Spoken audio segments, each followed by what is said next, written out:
Allah gave us this life not just for spending it in vain and entertainment and enjoying only. We have some responsibilities and we have to live our life according to how He is expecting us. بغراس الأخلاق مدرسة صارت أخلاقي قد ذقت النور بجنتها في حفظ كتاب الخلاق في صحبة أزهار فاقت في الصدق حديث الإشراق. Assalamu alaikum, I'm Lesia, welcome to Revert channel. نعم بغراس الأخلاق مدرسة صارت أخلاقي قد ذقت النور بجنتها في حفظ كتاب الخلاق في صحبة أزهار فاقت في الصدق حديث الإشراق وأتيت لأرسم لوحتنا شعرا بمداد الأشواق فأثير براءتها سحر. Lesia, what was the first thing that inspired you to learn more about Islam? The first thing which happened to me just before I became Muslim was my trip to Egypt. I went to Egypt as a tourist and I had no idea about Islam. Yeah, very little things about Islam and mostly negative information. And when I went to Egypt, I was not interested either. I was just a tourist.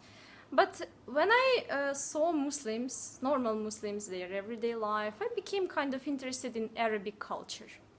And when I came back to Ukraine, I'm Ukrainian. When I came back to Ukraine, I was reading different things about Arabic culture, about music, about clothes, about different things. And of course, partially it was connected to Islam because when you learn things about clothes, for example, like long clothes and very much closed, it's not showing any parts of the body. Of course, you are like, oh, why are they wearing this? And you learn some things about Islam too. So little by little, I started to read about Islam too, and I became interested, but just to find some things which I didn't like. Because I learned a lot of things which were negative about Islam, and I wanted proofs, is it like this? And then I realized, no, it's not like this. I read a lot of things which were like totally opposite to what I knew about Islam. What was the first negative thing that you thought, I want to know if this is true? Of course, since I'm a woman, of course it's about women and oppression of women in Islam, about headscarves, about multiple wives, about not letting women do a lot of things like driving the car and all that. So I was interested in that topic much more than anything else. So I tried to read about that more. But not only that. I read about cutting hands and, you know, all the things which normally people read about Islam, like scary things, like all those extremist people. Yeah. And I realized that all of those things are depicted in a very different way in mass media. It's not true how it is, and it's actually sometimes just the opposite. So the more I learned, the more interested I became, and there was one point when I just realized that I want to be part of that. I see the justice in it, I see the logic in it, I see how it really is the message from God, because I was a believer anyway. I believed in God, I just didn't know my way, so to speak. Were you a Christian before? Yeah, I was Orthodox Christian, but I've never been religious, and I used to go to church just to feel some, I don't know, some inspiration or something, but I didn't do any rituals or I didn't follow, so to speak. I read Bible from time to time, but it didn't inspire me much. So it was mostly about just kind of spirituality, but nothing concrete. My knowledge about God was very little, and I was just sure that I believe in Him and that He can help me, that He hears me, but nothing more. Yeah. So, what was the first thing that you, when you started doing your research about women, of course, what was the first thing that you found out that wasn't true, that in the media about women, that made you feel a relief? Actually, yeah, about headscarf was one of those things which impressed me, really impressed me, because I was kind of astonished that it was so much with such a deep meaning, the headscarf, and it brings real freedom to a woman, because people depicted it like, oh, it's oppressing you, it makes you ugly, you are not modern and all that, but actually all of those things are just things which are imposed on us. We don't need to follow them. We don't need to be beautiful for everyone. We don't need to be sexy for everyone. We don't need to show our bodies so much. And actually, I felt it before when I was not Muslim, that when people stare at some of your, for example, whatever, legs or whatever, you don't feel comfortable with that. And people who say, oh, I like attention, yeah, you like attention, but you don't like attention when you are only an object, so to speak. You like attention when people really appreciate what you are, what you know, what you can share, what you can, I don't know, contribute, yeah. You as individual, not you as an object of, I don't know. Desire. Yeah. Yeah.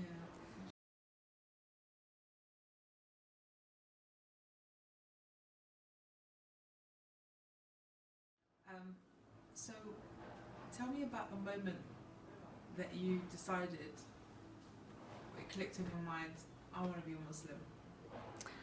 I can't exactly say when that moment was, because I had several moments like this, and I was like, okay, this part is beautiful, but it's Islam, I can't be Muslim. Yeah. And then one more, and I was like, okay, I believe in God, and I start to believe that this is his final message to humanity, and it's through the Prophet ﷺ. And I was sure that if I don't follow this, I will be responsible later on, because it's now the point when I can't go back. Like, if I start to believe this is a truthful message, I just can't ignore it. I can't just say, okay, yeah, it's part of my life, but it's not my life. It can't be like this.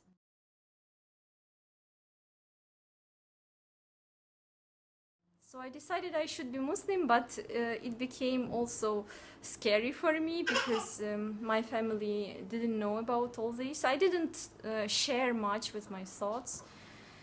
And I was afraid that they will not accept, that they will be aggressive and all that. About stories of converts which I read, all of those stories were like scary ones. Like, people faced a lot of difficulties with their families, so I was afraid.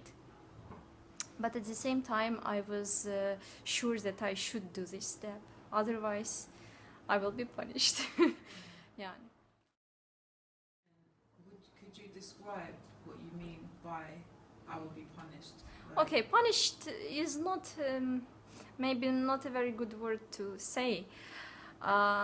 I felt like I will be punished by myself too, and by God, because I didn't accept his message, which was sent to me as a mercy, because just before I became Muslim, I really felt very much despair. I didn't know what I should do with my life.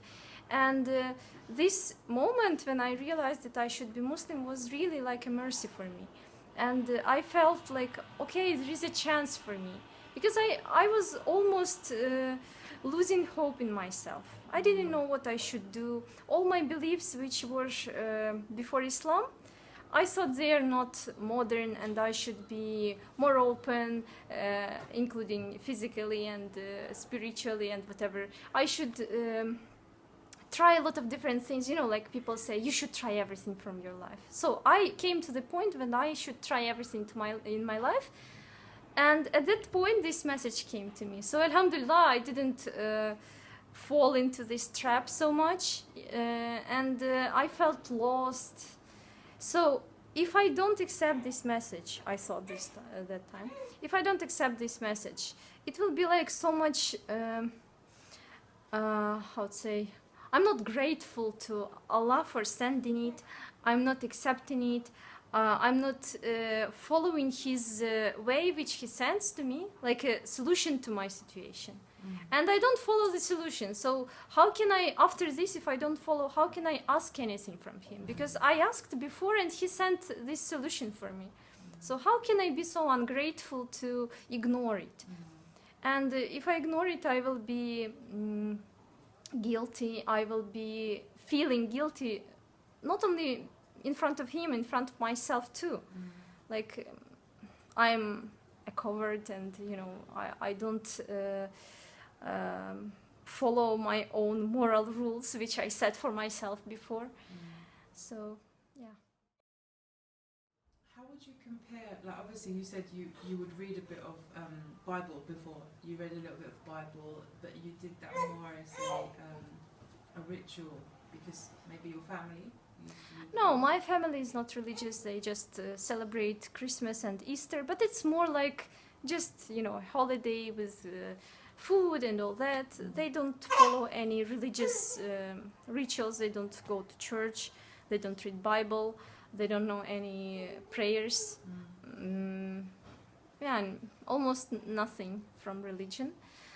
Yeah, and they just use some words like we have such a saying in Ukrainian, something like "May God give you," something like "Inshallah." Yeah, but it's more like a figure of speech. You don't really mean what you say. Like people just use it casually and don't think about it. So I couldn't really talk to anyone about my belief,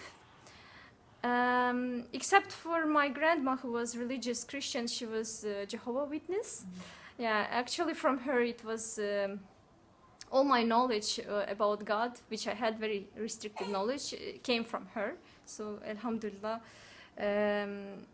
I didn't have any other people whom I can easily talk about God. A lot of people have such attitude like, oh, really? We are going to talk about this?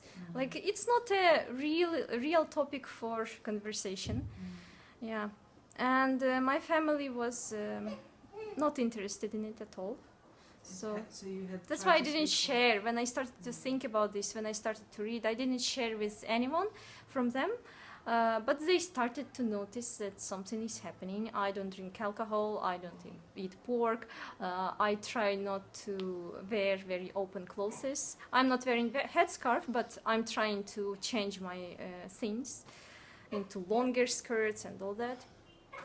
And then later on, I started to search in internet for a friend who can explain things for me about Islam. And that's how I met my husband. Nowadays he's my husband.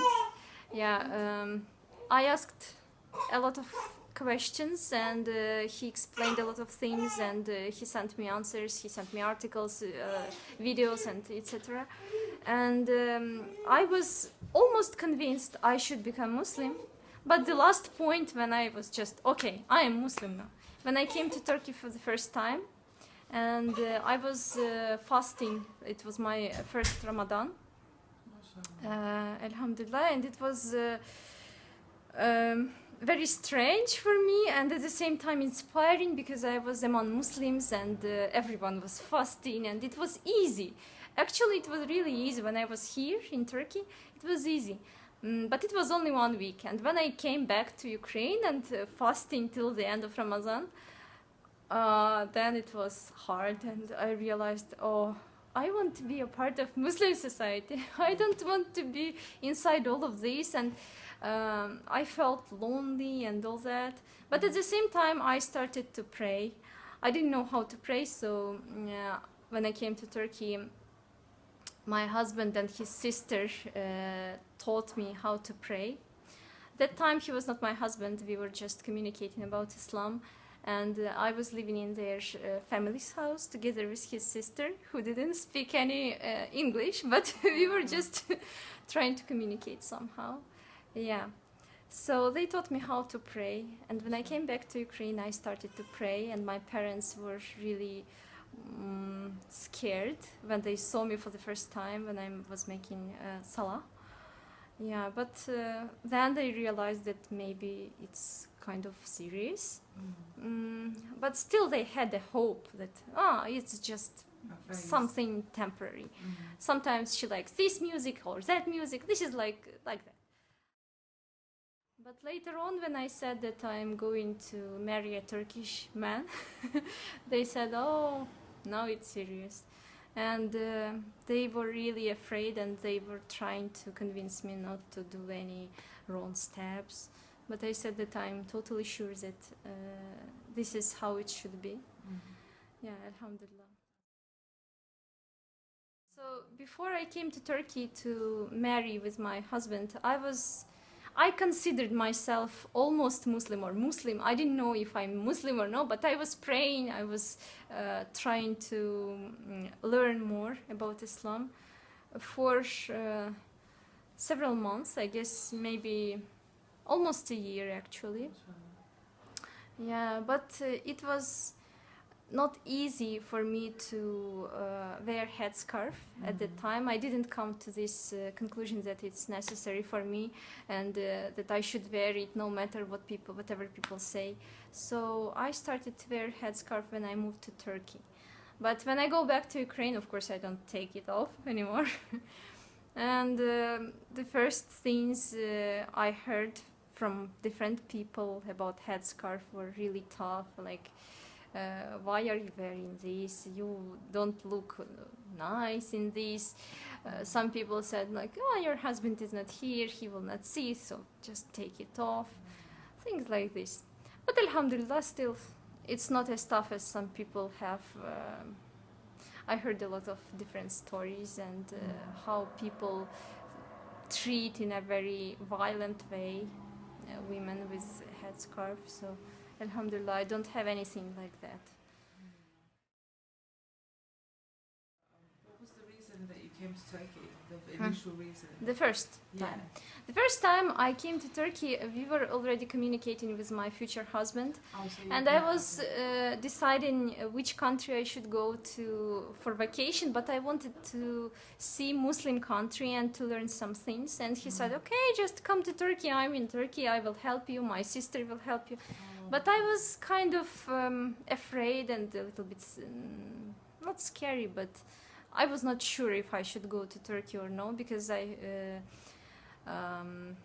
didn't know if I can make it properly, so that we will have, how to say, he said we will live in his family's house. So I was afraid if it's really like that, if it should be done in a different way, if I should go to hotel. But when I came, we stayed in his house. I was with his sisters, and she went everywhere together with us. So it was really nice, and it was Ramadan, and it was so inspiring, and they taught me how to pray, and I felt like part of this Muslim community, and I met so many different people whom I still have friendship with. Just at that, it was only 1 week. But it was extremely inspiring for me, and I liked it so much. And I felt like, okay, now I'm Muslim. Because just before I came, I was sure that yes, I should become Muslim. But this week in Turkey became just last drop. Yeah. Because I met a lot of people who were religious Muslims and who were very kind and nice, and they seemed to be just how I saw real Muslims. Like in my mind I saw, okay, a real Muslim should be like this, like picture in my mind, and they just fit into that picture. Later on, of course, I learned that okay, there are different things, that it's not so black and white, like a lot of things people struggle with, a lot of things that you don't even know, you don't realize, but it doesn't mean that they are not Muslims. Like, Muslims are normal people, because when you are idealizing anything in your mind, it's difficult to face the reality later on. So you should just accept that everyone is human being, but being a Muslim and fellow Muslim, it's like you have the same purpose in life. You have the same attitude, understanding which ways you can use, understanding how you should deal with people, how you should live, what you should do, what you shouldn't do. The same understanding what is normal and what is obscene, for example. If you have such concept, the same concept with someone, it makes communication so much easier, and you trust much more. You have this love towards these people much more than to everyone else. It just unites you. But of course, it doesn't mean that it comes easy. You should work on it. You should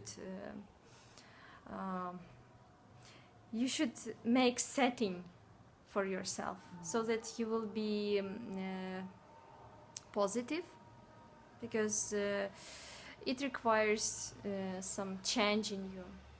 Yes. And what's been your biggest change since you became a Muslim?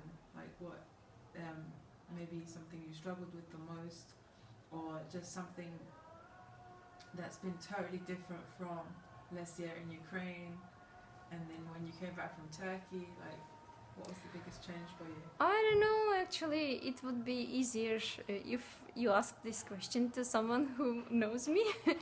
Because it's difficult to say such things about myself. So there is one more thing which was kind of difficult for me. It's about relationship between men and women, and how you should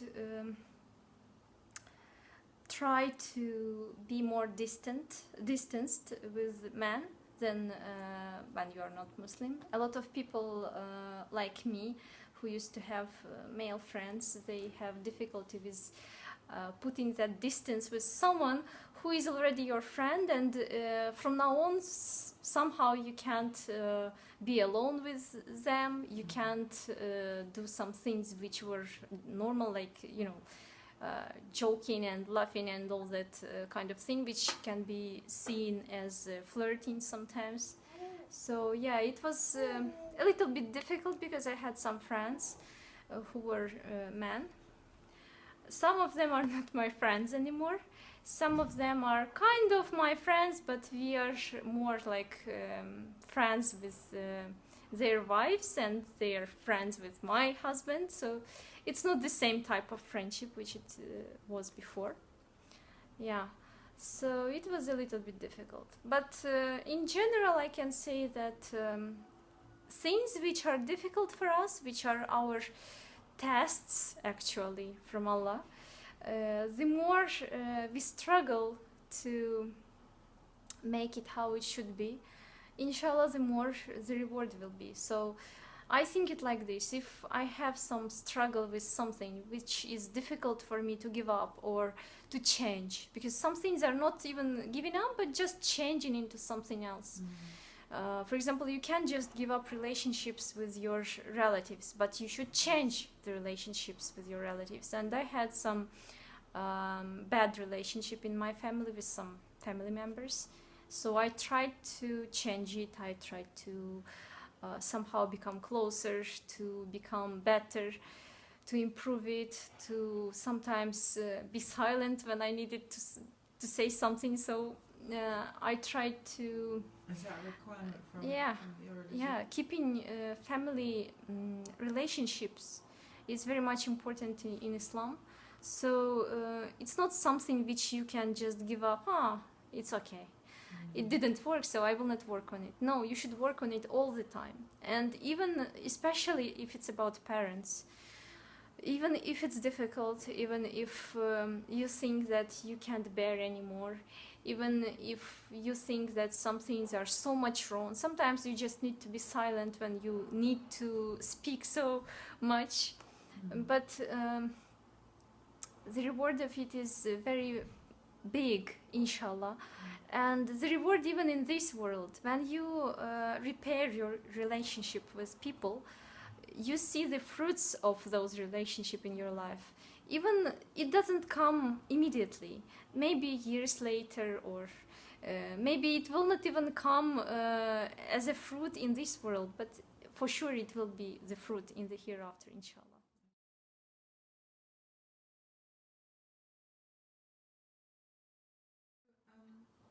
is your relationship with your family now?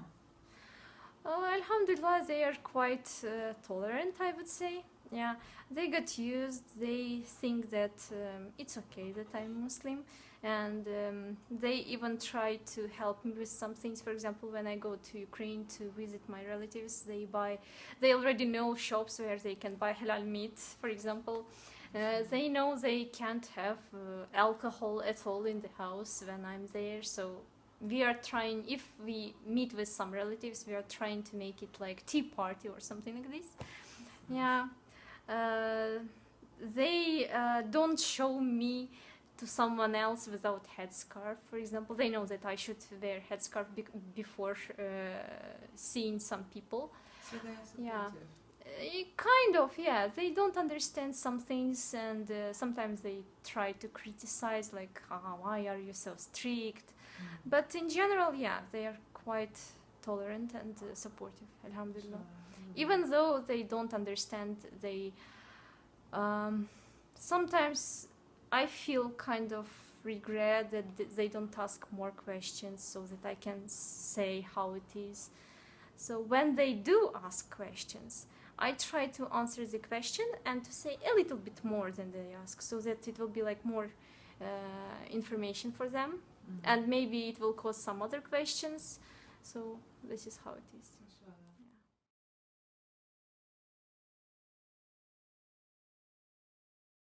Describe to me your experience when going back home to Ukraine as a Muslim.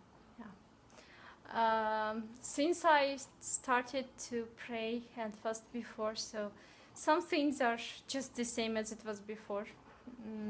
But as for hijab, I started to wear hijab when I came to Turkey, and in the beginning it was not exactly hijab. I would say it was just a headscarf and quite tight clothes. Later on it became a little bit more loose. When I came the first time wearing hijab, it was very scary. I didn't know how people will react, and because of my fear, I guess, I felt like everyone is looking at me, and everyone is saying something about me, like, oh, they say something. I guess it was about me. But in general, it was okay. Just some people said some things, but I can understand that it's not because they don't love me, but it's because they don't understand what it is about. But, for example, I had one friend of our family, my parents' friend, yani. He said, oh, it's okay, your husband is not here, you can take it off, don't worry, we will not tell him, or something like this, because they think that I became Muslim because of him. He oppresses me and he forces me to wear hijab and all that. Yeah, sometimes they are just asking questions like, okay, aren't you hot? Yeah, it's normal question for hijabi women. Or asking questions like, don't you want to be beautiful? You are so young, and why are you wearing this? Or, for example, saying like, okay, you are wearing this headscarf, but can't your clothes be a little bit more beautiful, like more modern, as they say? Meaning by that something tight, something more, not open, but showing the body more. Yeah.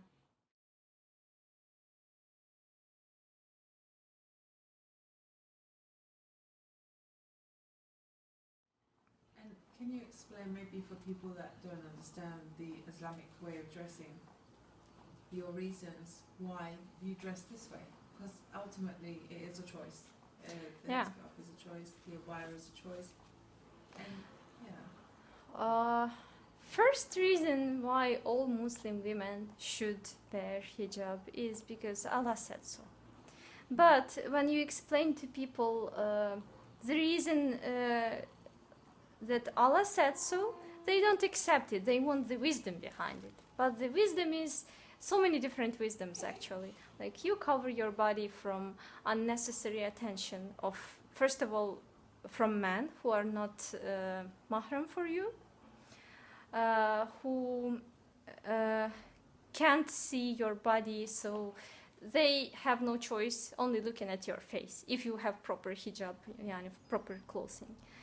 But hijab is not only about clothing, it's also about your behavior, how you behave, how you speak, how you laugh, how you behave, decent or not decent. It's also what you speak, not only how you speak, but what you speak, and different things included. So it's like complex. Yeah. Why do you think it's important for, because I mean, some women won't understand, oh, what's the problem? Why can't I wear, you know, open clothes?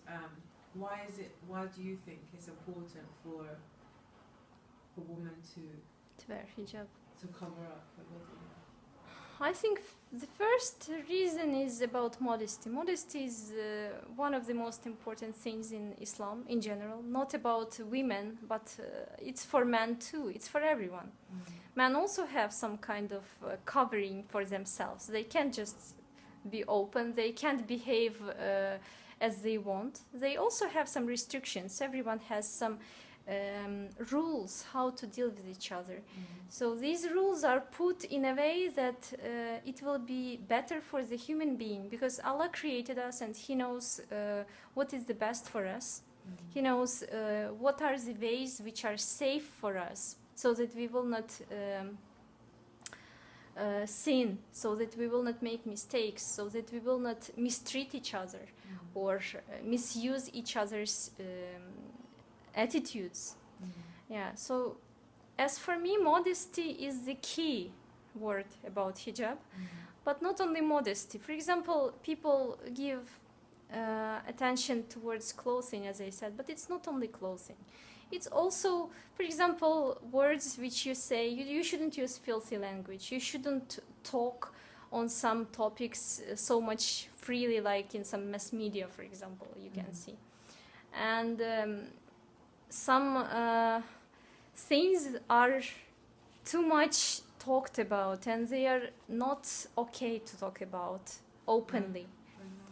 For example, about sexual relationship, of course, about some, I don't know, some attitudes towards people, like racism, and some comments about women, about, I don't know, whatever. So many different topics which are not okay, but they became okay in society. Why? Because it's so much widespread, and once you talk about this, it's not okay. Second time you talk about this, it becomes a little bit more okay. Third time, it's already, oh, no problem. So when you speak openly about some topics, they become totally okay to talk about, but they are not actually. It's against our modesty, which is put in us by Allah, in our fitra, it's called in Islam, because it causes so many feelings, unnecessary desires in human being, unnecessary attention to some things, and it leads to some mistakes and sins and things which can be called crimes against yourself, against other people, and we will be responsible for that. So we should be more careful, more aware of what we are doing, how we look, and it doesn't come so difficult. It seems like, oh, only rulings in Islam. It doesn't come difficult when you believe in the reason why you do this. Because if you don't have this fundamental belief, of course you don't accept rules. But if you know why you are doing this, for whom, and what is the purpose of your life, then all those things become easier. I'm not saying easy, easier. Yeah. What do you mean? What do you mean by that? What do you mean we will be responsible? Yeah. Allah gave us this life not just for spending it in vain and entertainment and enjoying only. We have some responsibilities, and we have to live our life according to how He is expecting us. He gave us this message in different ways before Islam, before Quran.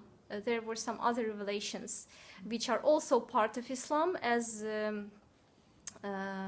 Allah's message before Quran.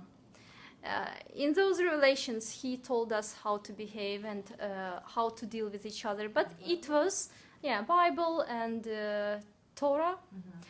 But it was distorted, it was misunderstood or misused. That's why he sent another one. And last revelation, which was Quran, in this revelation, he sent us the ultimate version of religion, the finished version, how's it called? Completed version, yeah. So if we don't follow this, he says directly what can happen to us. We have some consequences in this life and in hereafter. So first of all, we should set our belief in hereafter. And it's not about punishment. It's mostly about consequences of your actions. Because people think about it like, I will be punished, so I don't want to deal with this, so I will not have anything of religion and I will be okay. No, you will not be okay. Consequences will come anyway. It just, if you don't accept the fact that you are responsible, doesn't mean that you will not have consequences. You will. So it's better to accept that and to find out what is the way to live your life so that it will be accepted by Allah, and make actions which will be accepted by Him, and deal with your family members, with society in general, in a way that it will have fruits in this life and in hereafter, inshallah. Punishment and reward, like both, you can have both. And belief in Allah is also like two components. You have hope for His mercy, and you have fear of His punishment. But His mercy is much more. You should be always hopeful about Him, because He gives so many things in this life. And if you see how much blessed you are, whoever you are, because everyone has something in his life which is really like a blessing for him. And we don't realize some things are blessings until we lose them, for example, or until we see some situations in which it's put into trial. Yeah, so when we realize that we are blessed in so many different ways, then we will see that His mercy is much more than His punishment. He's giving us so many multiple ways to live our life in a proper way, how it should be. It's not like religion restricts you. Religion allows you so much. It's only a few things which you shouldn't do. But people who look at religion only from the point of view of restrictions, they pay attention only to those parts. But they don't see all the blessings which come with religion, all the change in your life, and how people change for you, how you see people in your life, how you have hope, and you have purpose. You are never alone. Even if you are alone, like the only Muslim in your country, let's say, still you are not alone. And you have support, and you have always someone whom you can ask to help, and He sends help. In some way or another, He sends help. Yeah.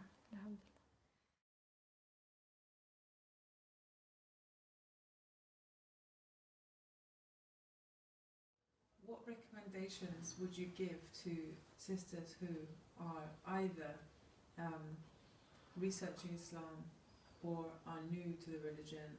What advice can you give them?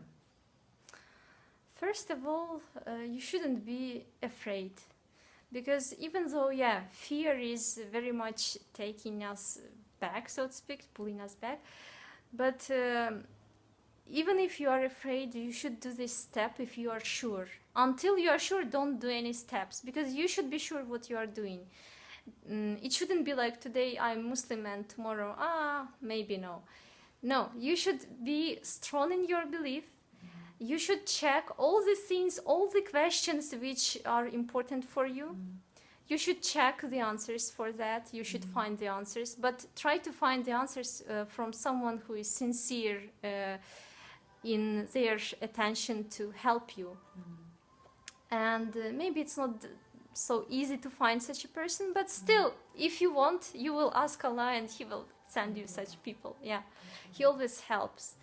And maybe some things, to be understood properly, should be viewed from different angles. So to be able to see the truth behind them, you should just leave all of your attitudes towards Muslims and Islam, whatever you had before, and leave that aside and try to just read whatever you are reading, whatever question it is, and try to understand it sincerely. Because, for example, some things about oppression of women and all that, if you already have negative attitude and you are reading this and you don't see any truth in it, maybe it's because from the very beginning you have some assumptions and it doesn't let you see the truth. It doesn't let you see what is behind those laws. You see only rules. You don't see the spirit of those rules. You don't see the idea, what it is for. And one more thing, maybe. It's very much talked about everywhere, like Muslims are not ideal and all that, but it's really like that. If you meet any Muslims and you see some bad things from them, or they're really, I don't know, making some crimes or whatever, you shouldn't think that this comes from Islam. You shouldn't. It's difficult, but you shouldn't connect people to Islam, because everyone has his flaws.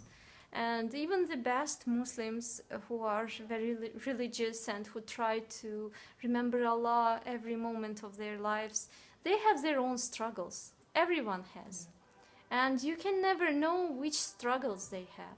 So we are human beings and we have mistakes, but the best of us are those who make mistakes, but after that they turn to Allah. They don't raise their mistake into something big. As soon as they make it, they realize it was a mistake, it was a sin, and they should ask forgiveness. And Allah forgives if you sincerely turn to Him, and if you sincerely ask from Him, He forgives, inshallah.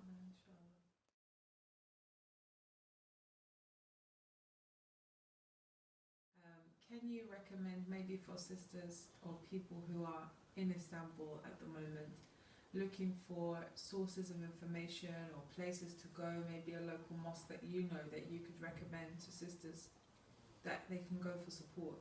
Yeah, there is a mosque, Süleymaniye Mosque in Istanbul. They have some information center for tourists, not only tourists but also for tourists who come to check what Islam is about. They have some presentation and they talk about Islam, and they have some supportive materials, some books and so on.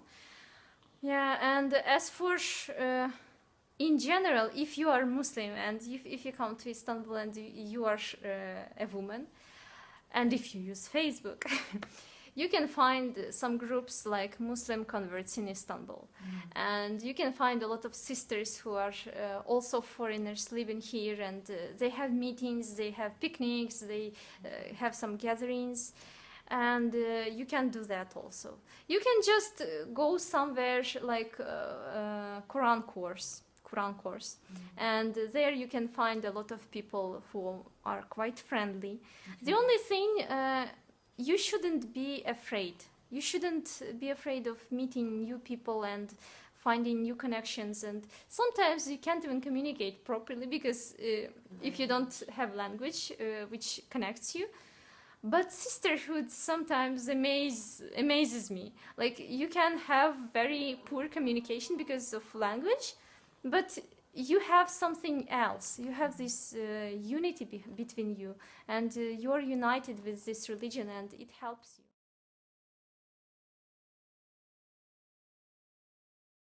But if you want Muslim company and you want Muslim friends, so join that group. And they're quite friendly, they meet a lot. I can't attend so much because I have kids and it's difficult to go somewhere far. But if you don't have kids, it's much more it's easier to get used to living abroad if you have someone who has the same situation like you, who is also a foreigner, and they have different attitudes and they have different views sometimes. So yeah. My name is Lesia. Welcome to Revert Sisters channel. And if you want to hear more stories and to learn about people who converted to Islam, just subscribe to this channel, inshallah. أنعم بغراس الأخلاق مدرسة صارت أخلاقي قد ذقت النور بجنتها في حفظ كتاب الخلاق في صحبة أزهار فاقت في الصدق حديث الإشراق وأتيت لأرسم لوحتنا شعرا بمداد الأشواق فأثير براءتها. Assalamu alaikum, welcome to Revert channel. I'm Lesia and I'm 27 and I'm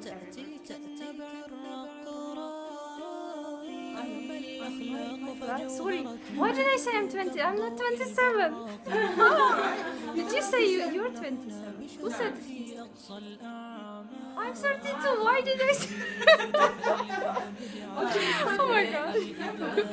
The first time it happened. Okay.